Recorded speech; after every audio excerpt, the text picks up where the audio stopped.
Hello everyone. ഇന്ന് നമ്മൾ വന്നിട്ടുള്ളത് 10ാം ക്ലാസ്സിൻ്റെ ഫിസിക്സിൻ്റെ രണ്ടാമത്തെ ചാപ്റ്റർ ആയിട്ടുള്ള ലെൻസുകളുടെ 7ാമത്തെ പാർട്ടുമായിട്ടാണ്. ഇതുവരെയുള്ള വീഡിയോസ് ആരെങ്കിലും കാണാത്തതായിട്ടുണ്ടെങ്കിൽ ആ വീഡിയോസ് കണ്ടതിന് ശേഷം ഈ വീഡിയോ കാണാനായിട്ട് ശ്രമിക്കാം.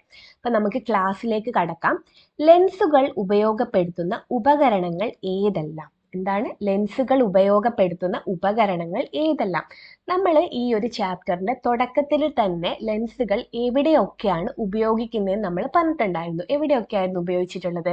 കണ്ണടകളിൽ, ക്യാമറകളിൽ, ടെലസ്കോപ്പുകളിൽ, മൈക്രോസ്കോപ്പിൽ, അവിടെയൊക്കെ എന്ത് യൂസ് ചെയ്യുന്നുണ്ട്? ലെൻസുകൾ ഉപയോഗിച്ചിട്ടുണ്ട് അല്ലേ?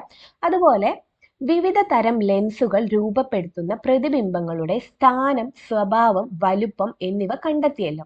ഇവ പ്രയോജനപ്പെടുത്തുന്ന ഏതാനും ഉപകരണങ്ങളാണ് താഴെ കൊടുത്തിട്ടുള്ളത്. അതായത് നമ്മൾ കഴിഞ്ഞ ക്ലാസ്സിലൊക്കെ കോൺകേവ് ലെൻസിന്റെയും കോൺവെക്സ് ലെൻസിന്റെയും പ്രതിബിംബ രൂപീകരണത്തിന്റെ രേഖാചിത്രങ്ങൾ നോക്കിയിട്ടുണ്ട് അല്ലെ.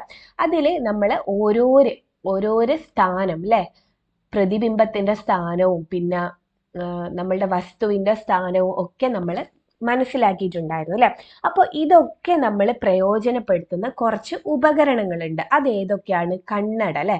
കണ്ണടകളിൽ നമ്മൾ വസ്തുവിന്റെ സ്ഥാനവും പ്രതിബിംബത്തിന്റെ സ്ഥാനവും ഉപയോഗപ്പെടുത്തുന്നുണ്ട് അല്ലെ. അതുപോലെ simple microscope, compound microscope, telescope, ഇവയിലൊക്കെ നമ്മൾ എന്ത് ഉപയോഗപ്പെടുത്തുന്നുണ്ട്?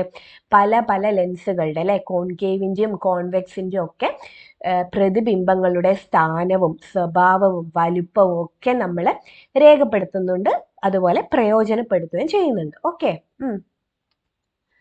കണ്ണട വാങ്ങാനായി ഡോക്ടർമാർ നൽകിയ കുറിപ്പുകൾ ശ്രദ്ധിച്ചിട്ടുണ്ടോ? അതിൽ രേഖപ്പെടുത്തിയത് എന്താണെന്ന് തിരിച്ചറിയാൻ കഴിയുമോ? ഇവിടെ നോക്ക്, ഇവിടെ ഒരു ഡോക്ടർ ഒരു കുറിപ്പ് തയ്യാറാക്കി കൊടുത്തിട്ടുണ്ട്. ഇതിൽ എന്തൊക്കെയോ കുറേ എഴുതിയിട്ടുണ്ട് അല്ലെ. ഇതിൽ എഴുതിയതൊക്കെ എന്താണെന്ന് നമുക്ക് മനസ്സിലാക്കാനായിട്ട് പറ്റുമെന്നാണ് ചോദിച്ചിട്ടുള്ളത്. നമുക്ക് നോക്കിക്കഴിഞ്ഞാൽ മനസ്സിലാവില്ല അല്ലെ. കാരണം എന്താ, നമുക്ക് ബേസിക് ആയിട്ട് ലെൻസിനെ കുറിച്ചൊന്നും വലിയ ഐഡിയ ഇല്ല. പക്ഷെ ഇന്ന് പഠിക്കാൻ പോകുന്നത് കൂടി മനസ്സിലാക്കി കഴിഞ്ഞാൽ നിങ്ങൾക്ക് എളുപ്പത്തിൽ മനസ്സിലാക്കാനായിട്ട് പറ്റും ആ ഒരു ഡോക്ടറിന്റെ കുറിപ്പിൽ എന്താണ് എന്നുള്ളത്. ഇവിടെ നോക്ക്, ഒരു +2.00 +2.00 എന്ന് കാണുന്നില്ലേ?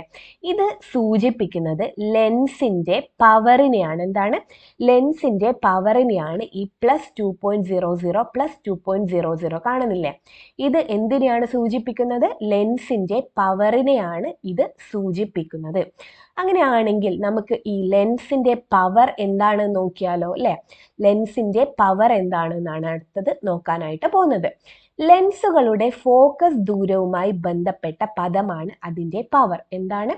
ഫോക്കസ് ദൂരം നമ്മൾ പഠിച്ചിട്ടുണ്ടായിരുന്നു അല്ലെ.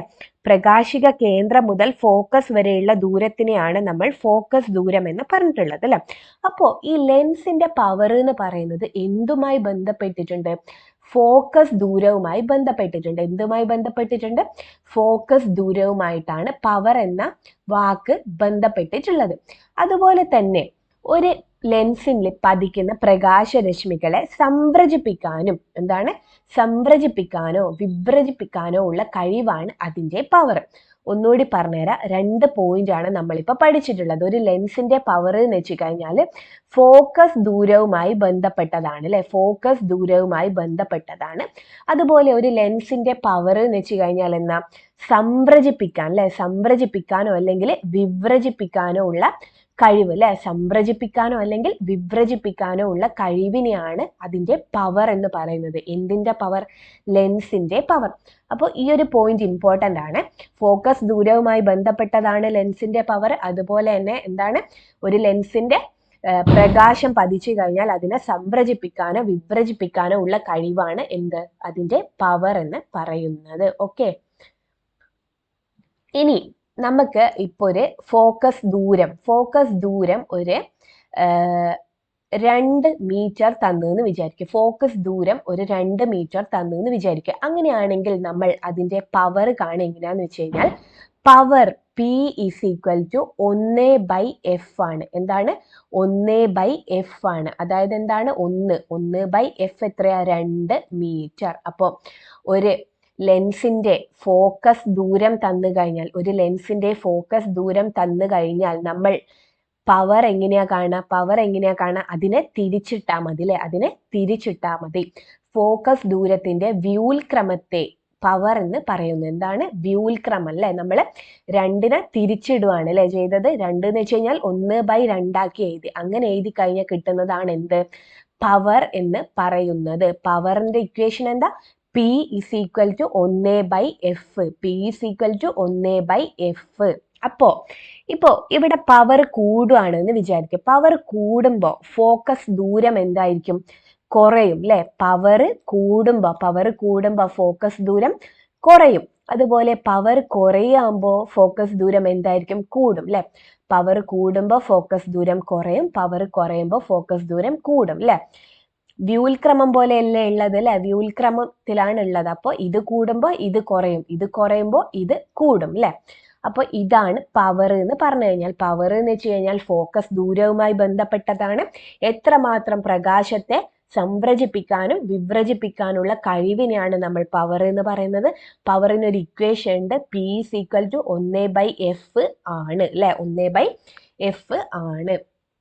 ഈ പവറിന്റെ യൂണിറ്റ് ഡയോപ്റ്റർ ആണ് കേട്ടോ. ഡയോപ്റ്റർ ക്യാപിറ്റൽ ലെറ്റർ D വെച്ചിട്ടാണ് നമ്മൾ രേഖപ്പെടുത്തുക. അപ്പോൾ ഒരു എക്സാമ്പിൾ തന്നെന്ന് വിചാരിക്കൂ.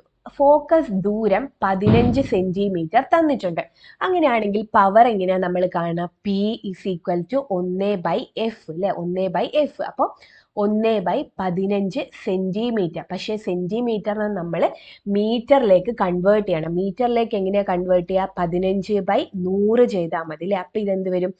0.15 അല്ലെ. അപ്പൊ അത് വേണം നമ്മളിവിടെ ഇട്ട് കൊടുക്കുക. അപ്പൊ 0.15 എന്ത് വരും? മീറ്റർ വരും. അപ്പോൾ ഇത്രയും 1/0.15 ചെയ്ത് കഴിഞ്ഞാൽ ഏതോ ഒരു ആൻസർ കിട്ടും. അത്രയും ഡയോപ്റ്റർ എന്ന് വേണം അല്ലെ നമ്മൾ എഴുതാൻ, അത്രയും ഡയോപ്റ്റർ എന്ന് വേണം എഴുതാൻ. അപ്പോൾ പവറിന്റെ യൂണിറ്റ് എന്താണ്? ഡയോപ്റ്റർ ആണ്. ക്യാപിറ്റൽ D വെച്ചിട്ടാണ് ആ പവറിനെ നമ്മൾ സൂചിപ്പിക്കുന്നത്. ഓക്കെ. അങ്ങനെയാണെങ്കിൽ നിങ്ങൾക്ക് ഒരു ഫോക്കസ് ദൂരം 1 മീറ്റർ തന്നെന്ന് വിചാരിക്കുക. അങ്ങനെയാണെങ്കിൽ അതിന്റെ പവർ എത്രയായിരിക്കും? P is equal to 1/f is equal to 1/f എത്രയാ? 1 അല്ലെ. 1/1 എത്രയാ? 1 ഡയോപ്റ്റർ അല്ലെ. അപ്പോൾ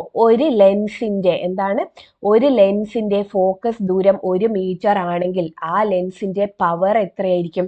1 ഡയോപ്റ്റർ ആയിരിക്കും അല്ലെ. 1 മീറ്റർ ഫോക്കസ് ദൂരമുള്ള ലെൻസിന്റെ പവർ 1 ഡയോപ്റ്റർ D ആണ് അല്ലെ. 1 മീറ്റർ ഫോക്കസ് ദൂരമുള്ള ലെൻസിന്റെ പവർ എത്രയാണ്? 1 ഡയോപ്റ്റർ ആണ് അല്ലെ. P is equal to 1/f എന്നാണ് അല്ലെ. ഓക്കെ. ഇനി ഒരു ക്വസ്റ്റ്യൻ ചെയ്യാം നമുക്ക്. 25 സെന്റിമീറ്റർ ഫോക്കസ് ദൂരമുള്ള ഒരു കോൺകേവ് ലെൻസിന്റെ പവർ എത്രയായിരിക്കും? കോൺകേവ് ആണ് അല്ലെ. കോൺകേവിന്റെ ഫോക്കസ് ദൂരം എന്തായിരുന്നു?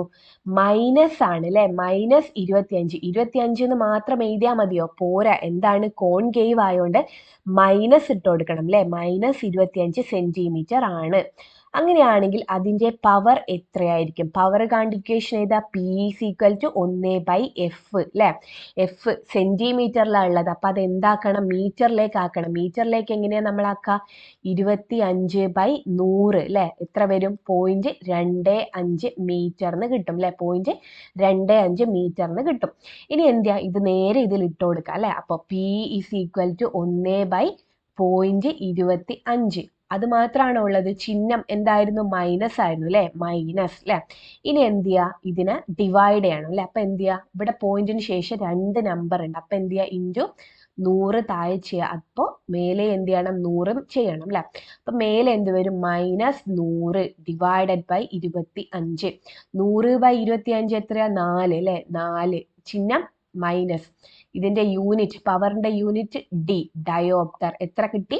-4 ഡയോപ്റ്റർ എന്ന് കിട്ടി. ഇവിടെ നോക്ക്, പവർ എന്താണുള്ളത്? മൈനസിലാണുള്ളത് അല്ലെ. പവർ എന്തിലാണുള്ളത്? മൈനസിലാണുള്ളത്. ഈ മൈനസ് സൂചിപ്പിക്കുന്നത് ഈ ഉപയോഗിച്ച ലെൻസ് ഏത് ലെൻസ് ആണെന്നോ? കോൺകേവ് ലെൻസ് ആയിരിക്കും. എന്താണ്? പവർ നമുക്ക് നെഗറ്റീവ് കിട്ടിയിട്ടുണ്ടെങ്കിൽ ആ ഉപയോഗിച്ച ലെൻസ് ഏതായിരിക്കും? കോൺകേവ് ലെൻസ് ആയിരിക്കും. ഏത് ലെൻസ് ആയിരിക്കും? കോൺകേവ് ലെൻസ് ആയിരിക്കും. കോൺവെക്സ് ലെൻസ് ആണെങ്കിൽ പവറിന് ഏത് ചിഹ്നമായിരിക്കും നൽകുക? കോൺവെക്സ് ആണെങ്കിൽ നമ്മൾ പ്ലസ് ആ നൽകുക. എന്താണ്? പോസിറ്റീവ് ചിഹ്നമാണ് നൽകുക. കോൺകേവ് ആണെങ്കിൽ ഏതാ നൽകുക? മൈനസ് ആണ് നൽകുക, കോൺവെക്സ് ആണെങ്കിൽ പ്ലസും ആണ് നൽകുക. ഡോക്ടറുടെ കുറിപ്പിലെ ചിത്രം 2.24 ലെൻസ് ഏത് തരമാണ്? അതിൽ എന്തായിരുന്നു നമ്മൾ കണ്ടിട്ടുള്ളത്? +2.00 ഇങ്ങനെയല്ലേ എഴുതിയിട്ടുള്ളത്. അപ്പൊ ഇതിന്റെ അർത്ഥം എന്താ? ചിഹ്നം ഏതാ? പ്ലസ് ആണ് അല്ലെ. പ്ലസ് ആണെങ്കിൽ പവർ എന്താണ്? പോസിറ്റീവ് ആണ്. പോസിറ്റീവ് പവർ ഏതിനാണുള്ളത്? കോൺവെക്സ് ലെൻസിനാണ് ഉള്ളത് അല്ലെ. അപ്പോ ഇന്ന് നമ്മൾ ഇത്രയാണ് നോക്കിയിട്ടുള്ളത്. ഇനി നമുക്ക് ബാക്കി അടുത്ത ക്ലാസ്സിൽ നോക്കാം. പിന്നെ എന്തൊക്കെയായിരുന്നു നമ്മൾ പഠിച്ചിട്ടുള്ളത്? പവർ എന്താണെന്ന് പഠിച്ചിട്ടുണ്ട് അല്ലെ. പവറിന്റെ ഒരു ഇക്വേഷൻ P = 1/F എന്നും പവറിന്റെ യൂണിറ്റ് എന്താണ്? ഡയോപ്റ്റർ, D എന്നുമാണ് പഠിച്ചിട്ടുള്ളത്. ഫോക്കസ് ദൂരം എല്ലായ്പ്പോഴും മീറ്ററിൽ വേണം എഴുതാനായിട്ട്. സെന്റിമീറ്ററിലാണ് ഉള്ളതെങ്കിൽ അത് എന്തിലേക്ക് മാറ്റണം? മീറ്ററിലേക്ക് മാറ്റിയിട്ട് വേണം നമ്മൾ പ്രോബ്ലംസ് ചെയ്യാനായിട്ട് കേട്ടോ. അപ്പൊ ഇതുവരെ എടുത്തത് എന്തെങ്കിലും ഡൗട്ട് ഉണ്ടെങ്കിൽ നിങ്ങൾ കമന്റ് സെക്ഷനിലൂടെ അറിയിക്കാം. അതുപോലെ തന്നെ ക്ലാസ്സിനെ കുറിച്ചുള്ള നിങ്ങളുടെ അഭിപ്രായം കൂടി രേഖപ്പെടുത്തുക. അപ്പൊ നമുക്ക് നെക്സ്റ്റ് ക്ലാസ്സിൽ കാണാം. എല്ലാവർക്കും ഓൾ ദ ബെസ്റ്റ്. താങ്ക്